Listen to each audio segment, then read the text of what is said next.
Dumating na sa Pinas ang Zontes 150X. May apat na LED projector headlight. Naka-naked handlebar, pwede kang magkabit ng phone holder. May malambot at malapad na upuan.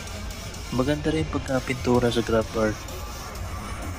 Nasa 90 degrees na rin ang upuan pagbukas mo ng compartment para hindi ka na maabala sa pagkuha ng gamit.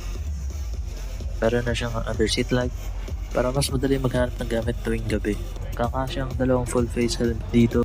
Katulad nitong Jill helmet, mukhang may spoiler ang design pero kakasya din dito sa compartment na to.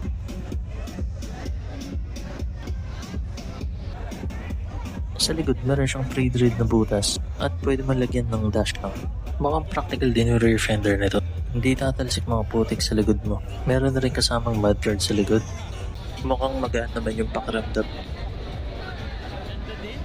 82 cm o 32 inches insim ko. Medyo flat foot na ako dito. Medyo aggressive din siguro brake. Maiksi lang kasi travel ang brake lever nito.